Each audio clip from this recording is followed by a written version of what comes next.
भीष्म पितामह पड़े हैं प्रतीक्षा में, कब आओगे कब आओगे कब आओगे। सारी जिंदगी भीष्म पितामह ने कृष्ण की ही स्तुति करी। एक ही ऐसा मंत्र है जो राज तीन बोलते थे, अब आप भी जानते होंगे। मंत्र क्या है?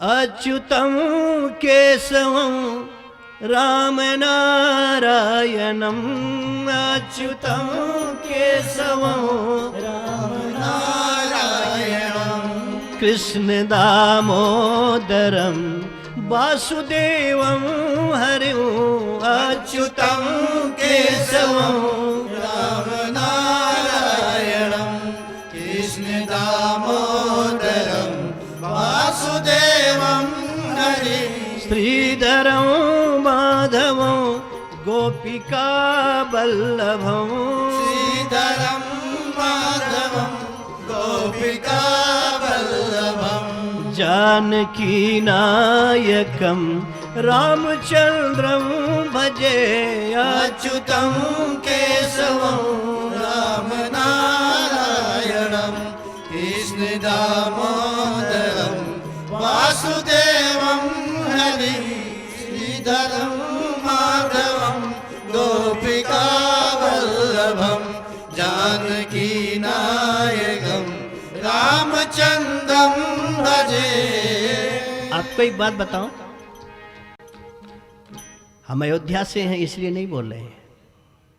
यद्य भागवत का ये पीठ है, व्यासपीठ है। जो मेरे राम जी कर सकते हैं वो मेरे गोविंद कर सकते हैं क्या? मीरा ने सब कुछ वही किया।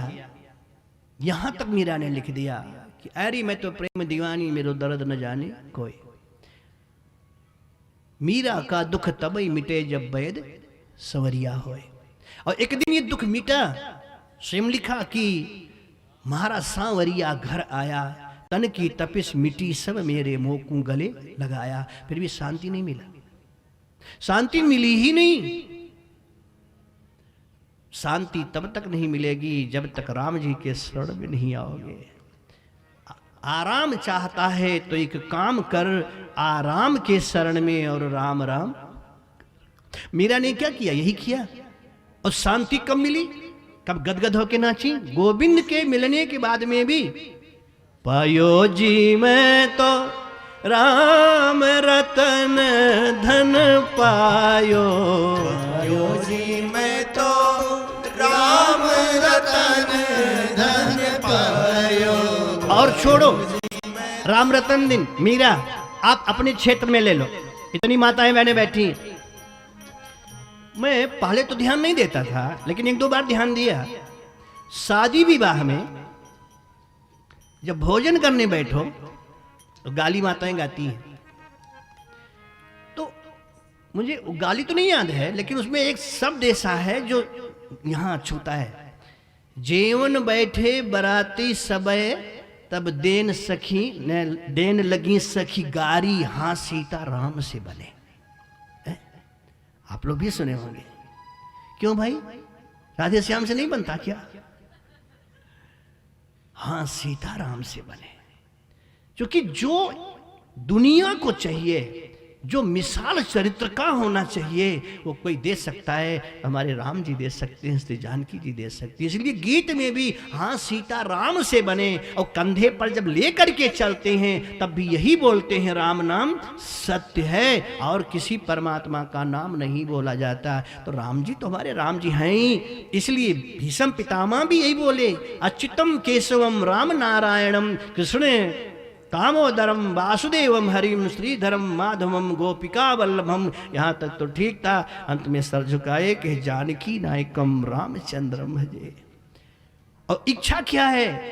इच्छा यही है, इतना तो करना स्वामी जब प्राण तन से निकले। उस वक्त जल्दी आना, नहीं श्याम भूल जाना। बीड़ा का धुन सुनाना, मुरली का धुन सुनाना जब प्राण तन से निकले। और आज सूर्योदय उत्तरायण में, सूर्य उत्तर में निकल रहा है। अभी तक प्राण को बचा के रखा था, इसलिए कि मैं दक्षिणायन के सूर्य में प्राण को नहीं छोड़ूंगा, उत्तरायण में। और आज उत्तर का सूर्य निकल आया है, आंखें बंद हैं। कृष्ण उत्तर का सूर्य तो उत्तर में आ गया, लेकिन मेरे प्रश्नों का उत्तर देने तुम कब आओगे? तब रथ के पहिए की आवाज सुनाई पड़ी। आंख खोल करके देखा, ठाकुर जी विराजमान हैं। उतरे, पांचों पांडवों ने बंधन किया, द्रौपदी ने पैर छुआ, भगवान भी दोनों हाथ जोड़ करके जब बंधन किए तो आंखों से ही आंखें बात हो गई, आंखों से ही आंखों में ही बात हो गई। भीष्म ने कहा मुझे प्यास लगी है। एक महात्मा कमंडल में गंगा जल लिए खड़े थे, लो पियो।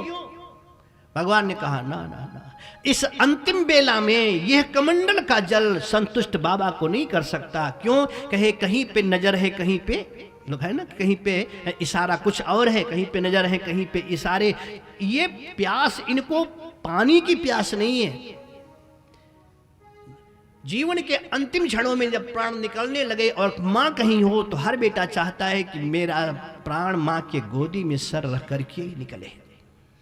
तो भीष्म पितामह तो जा रहे हैं, लेकिन माँ तो अभी हैं, इसलिए माँ से मिलन की उत्कंठा इतनी प्रबल हो गई। कहा मुझे प्यास लगी है, माने माँ के मिलने की प्यास है। भगवान इशारे में समझ गए। अर्जुन से कहा बाबा को पानी पिलाओ। उठाया बाण मारा खींच करके सिरहाने के बगल में, बाण अंदर प्रवेश किया और देखते ही देखते ये पतित पावनी जगदम्बा जाह्नवी गंगा मैया प्रकट होती हैं। बोलिए गंगा मैया की। एक पतली सी धार निकली है, मुख खोला है भीष्म ने, गंगा मैया अंदर प्रवेश करी है, शांति मिली, सुकून मिला है। और तब भीष्म ने कहा हाँ अब शांति मिली है। भगवान ने कहा बाबा ये तुम्हारा जो होते हैं नाती हैं रथ पर, ये सिंहासन पर बैठने को तैयार नहीं, इनके समस्या का समाधान करो। भीष्म ने कहा कृष्ण पहले आप मेरे समस्या का समाधान करो, फिर मैं इनके विषय में सोचूं। तुम्हें क्या हो गया?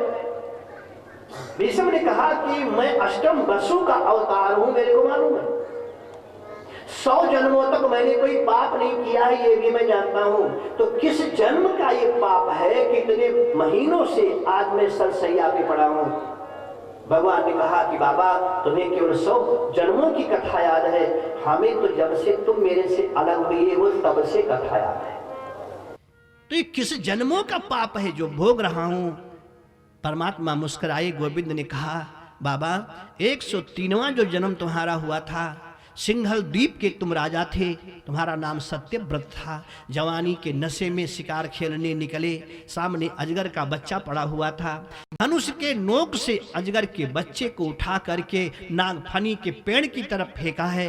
विशाल नागफनी का पेड़, उसके शरीर में सैकड़ों कांटे चुभ गए हैं, बीत गए, और रह रह करके सूख सूख करके वो अपना प्राण छोड़ा है। जितने नागफनी के कांटे उसके शरीर में चुभे थे, वही आज उतने ही बाण तुम्हारे शरीर में लगे हुए हैं। तो भीष्म ने कहा तो पहले क्यों नहीं मुक्त करा दिया, पहले इस सजा का दंड क्यों नहीं मिल गया? कहा एक नियम है कि जब पकड़ हो, पहुंच हो, सुप्रीम कोर्ट तक, जज तक पहुंचने की क्षमता अगर हो मुजरिम के पास में, तो उसके फाइल को दबा दिया जाता है। जो 5 वर्ष में फैसला होना है वो 20 साल तक फाइल दबी रहती है। भीष्म ने कहा समझा नहीं। कहा तुम इतने धर्मात्मा थे, तुम्हारे धर्म तत्व के शक्ति के चलते ये जो धारा है, ये फाइल है, ये दबी हुई थी, और अब तुम्हें मेरे में मिलना है। तुम्हें सारूप्य सायुज्य ये सब मुक्तियां मिलनी है, दोबारा आना नहीं है। और ये पड़ा रहेगा तो आना पड़ेगा। अवश्य में उपभोक्तव्यम कृतम कर्म शुभाशुभम। इसलिए मैंने सोचा इसको भी निपटाता चलूं। आपके लिए वो दिक्कतें हुई हैं, चरणों में बंधन किया है। भगवान ने कहा अब मैं चलूं? कहा ना। यही तो होता है, जो अपने स्वार्थ के लिए अपनों की सुरक्षा ना करे, उसके सामने परमात्मा खड़ा होकर के भी कहता है मैं जाऊं।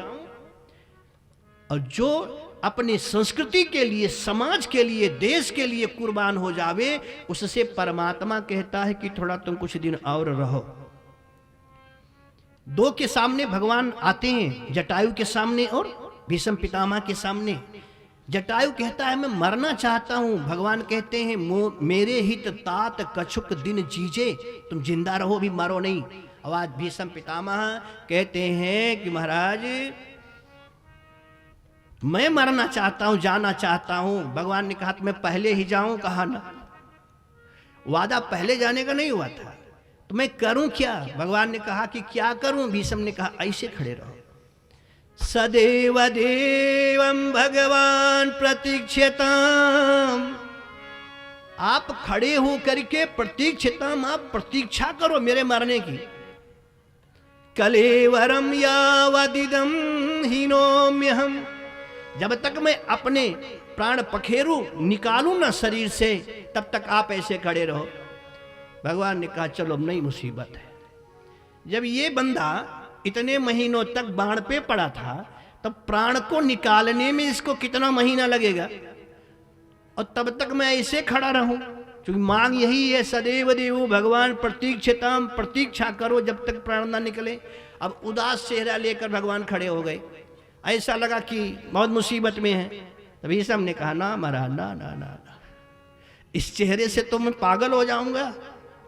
तब किस चेहरे को? कहा बस आपकी आंखें खुली रहे, दतुलियां निकली हो, चेहरा चमकता रहे, खिलखिलाते नजर आओ, बिल्कुल मुस्कुराते नजर आओ, वो प्रसन्न हास आपका दिव्य दिखलाई पड़े, उस स्वरूप को देख करके मैं प्राण छोड़ना चाहता हूँ। खिलखिला करके गोविंद मुस्कुराए हैं और बैठ गए अपने आसन पर। भीष्म पितामह 10 प्राणों को निकाला है।